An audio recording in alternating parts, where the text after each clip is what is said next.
اس سے قبل کے محفل جمع ہو، آج تمام سوشل میڈیا پر سرکار غریب نواز کی بارگاہ کو لے کر کے اور یہاں سے متعلقین کو لے کر کے طرح طرح کی باتیں کی جا رہی ہیں، لہذا یہ سلطان الہند عطائے رسول کی بارگاہ ہے اور ہندوستان میں جو اسلام آیا حضور سرکار غریب نواز کے قدموں کی برکت ہے، بانداز نبوت دین کی تبلیغ فرمائی، بالفاظ دیگر پیغمبر ہندوستان آجا۔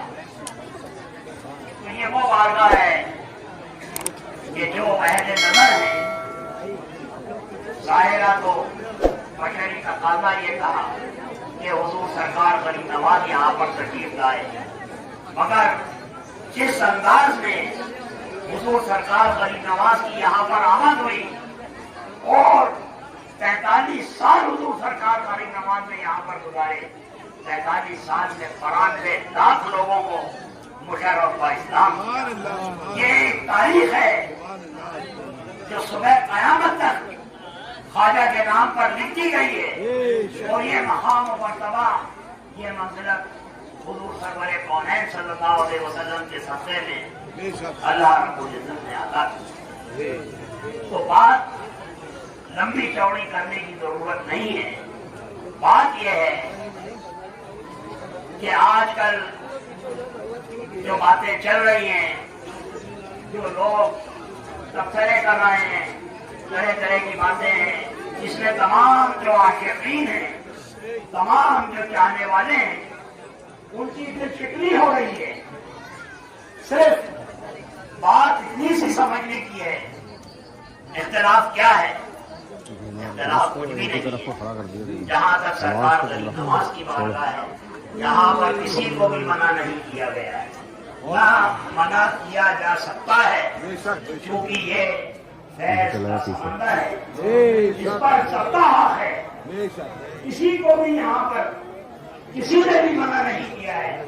جو آج کل باتیں ہو رہی ہیں، تو میں سمجھتا ہوں تھوڑا سا خلاصہ یہاں پر تاکہ یہ پیغام لوگوں تک جائے۔ بات اختلاف صرف اس بات کا ہے، ایک دینی اور ایک دنیاوی دونوں مثال دینا چاہتا ہوں۔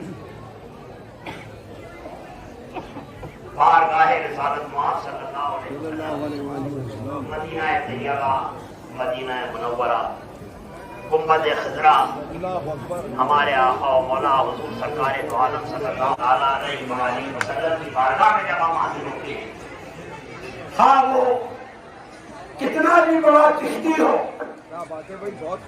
کتنا ہی بڑا چشتی ہو، میں سب سے پہلے چشتیوں کا ذکر کر رہا ہوں، کتنا ہی بڑا قادری ہو، کتنا ہی بڑا سہروردی ہو، کتنا ہی بڑا نقشبندی ہو، جتنے بھی سلاسل ہیں، کوئی بھی مسلک ہو، کوئی بھی فرقہ ہو، وفا کتنا ہی بڑا ہو، یہ تو مشائخ عظام کی بات ہے۔ یہ روح زمین پر مولا کائنات سے لے کر آج تک جتنے بھی مشائخین ہیں، میں ان سب کا ذکر کر رہا ہوں، کسی ایک کا نہیں۔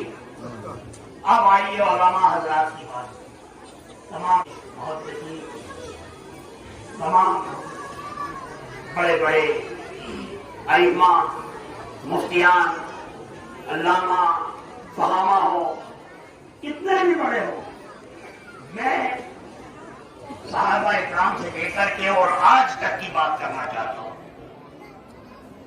کوئی مجھے یہ بتائے کہ اس گنبد خضرا کے سامنے جب آپ حاضر ہوں اور وہاں پر حاضر ہونے کے بعد میں کوئی گروپ ہو، کسی بھی سلسلے کا ہو، کسی بھی فرقے کا ہو، کسی بھی مسلک کا ہو، وہ وہاں پر کھڑے ہو کر کے اگر یہ کہے کہ دیکھو دیکھو کون آیا، شیر آیا، شیر آیا، کیا یہ استغفر اللہ استغفر اللہ، یہ بات ختم ہوتی ہے؟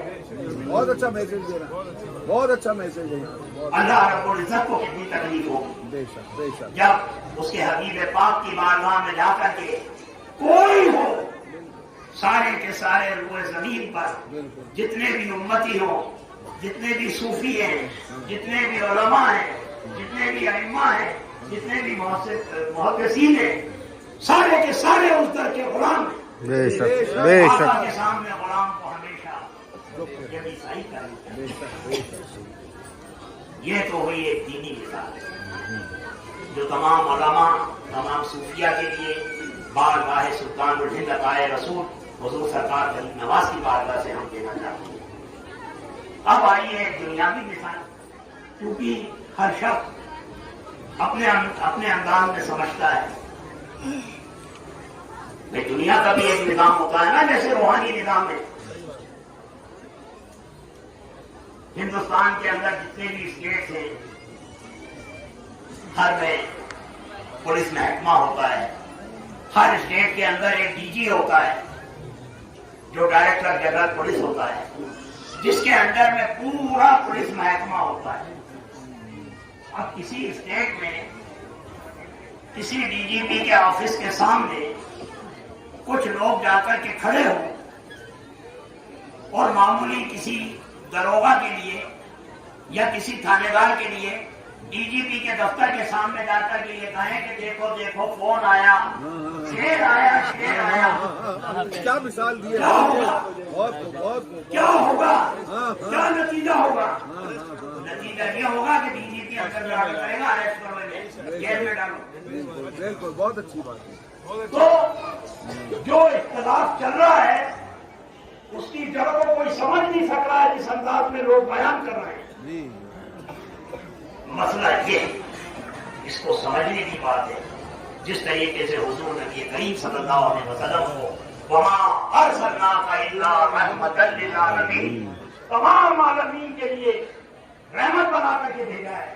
ٹھیک اسی طریقے سے سلطان الہند عطائے رسول حضور سرکار غریب نواز حضرت خواجہ سید معین الدین حسن چشتی رحمۃ اللہ علیہ کو اپنا نائب اور جانشین بنا کر کے خود حضور سرور کونین صلی اللہ علیہ وسلم نے رحمت للہند بنا کر کے، یہ تمام کے لیے رحمت ہے۔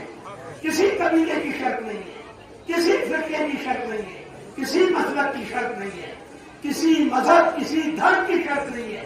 غریب نواز کے دربار میں مسلم تو حاضر ہوتے ہی ہیں، ہزاروں لاکھوں کی تعداد میں غیر مسلم کی بارگاہ غریب نواز میں حاضر ہوتے ہیں، ان کو بھی فیضان ہوتا ہے۔ یہ رحمت ہند ہے۔ لہٰذا آج کے اس دور میں جو حالات ملک کے چل رہے ہیں وہ تمام لوگ اس سے واقف ہیں۔ لہٰذا ہم جمیع خدام خواجہ کی جانب سے یہ پیغام دینا چاہتے ہیں، سلطان الہند عطائے رسول کی بارگاہ سے روبرو آتا ہے نور آستانہ عالیہ کے سامنے سے کہ آپ کسی بھی مذہب سے آپ کا تعلق ہے، کسی بھی فرقے سے آپ کا تعلق ہے، ہر شخص کا اس کی خبر، اس کا جواب، اس کا سوال اسی کے ذمہ ہے۔ کوئی دوسرا آ کر کے کسی دوسرے کا جواب نہیں دے گا۔ لہذا اللہ تعالیٰ نے سب کو عقل سلیم عطا کی ہے۔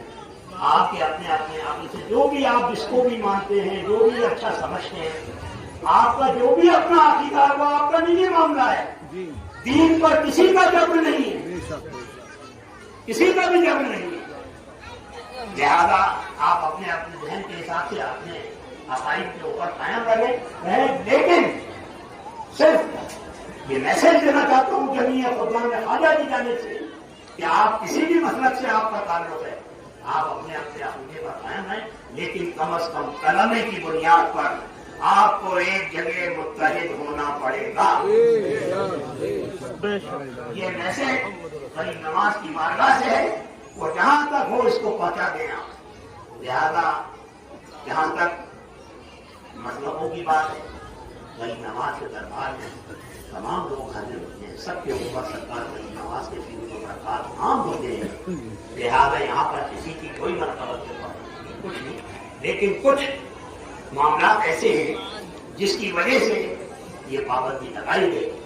جہاں تک فاضل بریلوی رحمۃ اللہ علیہ کی بات ہے، ان سے ہمارے کچھ فروعی اختلافات ہیں، وہ رہیں گے، ہمیشہ رہیں گے، مثلاً محفل سما کے معاملے جی جی دادی داری کے معاملے میں واہ بھائی واہ، بہت ایمان ابو طالب علیہ السلام کے کیا بات معاملے ہے، وہ رہیں گے، قیامت تک رہیں گے، بے شک بے شک اس سے کیا کوئی انکار کر سکے گا؟ جی میں تو مائک کے اوپر کہہ رہا ہوں یہ بات، یہ اختلاف اپنی جگہ ہیں، ان کی جو اپنی خدمات ہیں وہ اپنی جگہ ہیں، ان کے خدمات سے کس کو انکار ہے، لیکن جو فروعی اختلاف ہے ہر علماء سے ایک دوسرے کو اختلاف ہوتا ہے، کیا بات ہے، اس میں کوئی نئی بات تھوڑی ہے، 1400 سال سے یہ سلسلہ چلا آ رہا ہے، لہذا ہماری تمام مسلمان ہند سے معتبانہ گزارش ہے کہ آپ سب کو متحد ہو کر کے رہنا ہوگا.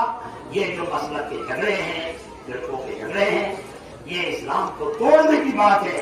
غریب نواز کی بارگاہ میں اسلام کو جوڑنے کی بات، غریب نواز نے اسلام کیا یہاں پر، اس کو جتنا آپ اس کی باغبانی کریں گے، اس کو ہرا بھرا رکھیں گے، اللہ رب العزت اس کو شنودی حاصل کریں گے. اب جشن غریب نواز میں محفل سما جو کہ سلسلہ عالیہ چشتیہ میں ایک عبادت کا درجہ رکھتی ہے، اگر کوئی عالم یہ کہے کہ سما حرام ہے، ایسے تسلیم کیا جائے گا بھائی؟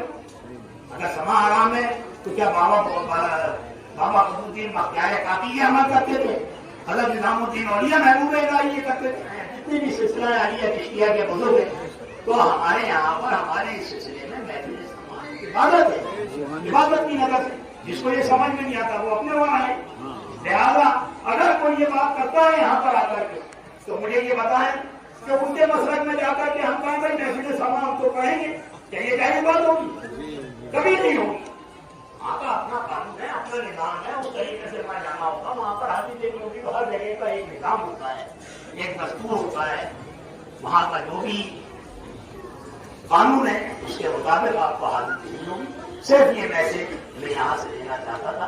میرا دل چاہ رہا تھا آنا کی کوئی وقت نہیں تھا، موضوع نہیں تھا، لیکن حالات کے تحت مجھے یہ بیان کرنا پڑا. وما علینا الا البلاغ. السلام علیکم ورحمۃ اللہ وبرکاتہ. وعلیکم السلام.